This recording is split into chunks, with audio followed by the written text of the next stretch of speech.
আসসালামু আলাইকুম, hello everyone, welcome back to my channel. আজকের রেসিপিটি হলো বিকেলের নাস্তা, মুচমুচে ক্রিস্পি অ্যান্ড স্পাইসি।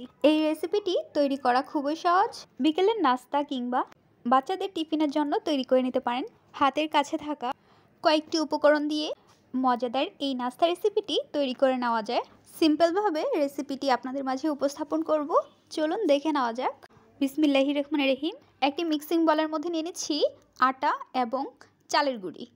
এখানে আমরা 2 টেবিল চা চামচ চালের গুঁড়ি অ্যাড করে দেব। দিয়ে দিচ্ছি খাঁটি ঘি, 2 থেকে 3 টেবিল চা চামচ ঘি অ্যাড করে নিয়েছি। ভালোভাবে সবগুলো উপকরণ একত্রে মিক্সড করে নিচ্ছি। এখন আমরা এর মধ্যে অ্যাড করে দেব চিনি। 1 থেকে 1.5 টেবিল চা চামচ চিনি দিয়ে দেওয়ার পর আবারও মিক্সড করে নিতে হবে।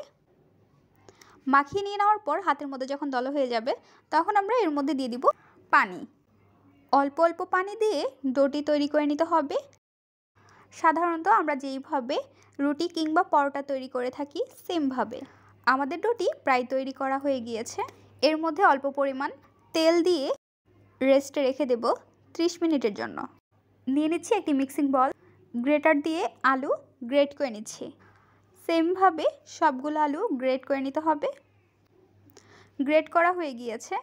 অ্যাড করে দিচ্ছি কাঁচামরিচ কুচি, পেঁয়াজ কুচি, ধনিয়া পাতা কুচি, গোলমরিচের গুঁড়ো 1/2 টেবিল চা চামচ, চিলি ফ্লেক্স, বিট লবণ, স্বাদ অনুযায়ী লবণ, চাট মশলা, দিয়ে দিচ্ছি টেস্টিং সল্ট, 1 পিস লেবুর রস। এখন হাত দিয়ে ভালোভাবে মিক্সড করে নিতে হবে। ভালোভাবে মিক্সড করে নিয়ে নেওয়ার পর সবশেষের মধ্যে অ্যাড করে দিচ্ছি ভাজা জিরের গুঁড়ো এবং ভালোভাবে মিক্সড করে নিতে হবে। মিক্সড করা হয়ে গিয়েছে। চলে আসলাম 30 মিনিট পর। ডোটি আমরা আলাদা করে নিচ্ছি। ডোটি নিয়ে নেওয়ার পর রাউন্ড শেপ করে রুটির মতো করে বেলে নিতে হবে এবং রুটিটি একটু মোটা করে বেলে নিতে হবে। বেলা হয়ে গিয়েছে। এখন গোল করে কেটে নিচ্ছি। গোল করে কেটে নিয়ে নেওয়ার পর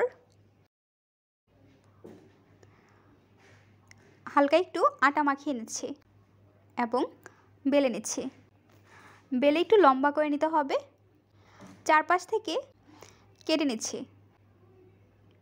রুটিটি বেলে নিয়ে নেওয়ার পর প্রথমে 2 পাশ হালকাভাবে ভেঙে নিতে হবে এবং সেমভাবে আবারও উপর নিচ ভেঙে নিচ্ছি। চারপাশে আমরা চালের গুঁড়ি এবং অল্প পরিমাণ পানি দিয়ে মিশিয়ে নিয়েছি। আপনারা চাইলে পানি দিয়ে চারপাশের মুখ বন্ধ করে দিতে পারেন এবং এর ভিতরে কুট দিয়ে দেওয়ার পর চারপাশে ভালোভাবে মুখটি বন্ধ করে দিতে হবে।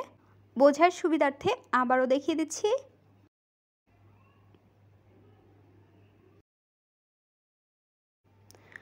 ভেতরে মেশ করে রাখা আলুটি দিয়ে দেওয়ার পর চারপাশে মুখ বন্ধ করে দিতে হবে এবং ভালোভাবে মুখটি বন্ধ করে দিতে হবে যেন তেলে ভাজার সময় খুলে না যায়। সেমভাবে সবগুলো পটেটো সামোসা তৈরি করে নেব। চুলায় বসিয়ে দিচ্ছি একটি ফ্রাই প্যান এবং দিয়ে দিচ্ছি সয়াবিন তেল। তেলটি ভালোভাবে গরম করে নিতে হবে।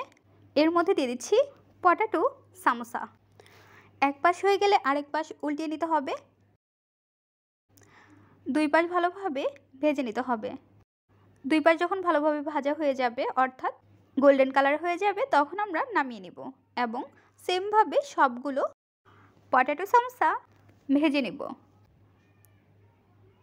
তৈরি হয়ে গেল মজাদার বিকেলের নাস্তা রেসিপি। এই রেসিপিটি তৈরি করা যেমন সহজ, খেতে অনেক বেশি মজা এবং অল্প উপকরণ দিয়েই তৈরি করে নিয়ে নেওয়া যায়। যারা এখনও এই রেসিপিটি ট্রাই করেনি তারা একবার হলেও ট্রাই করে দেখবেন।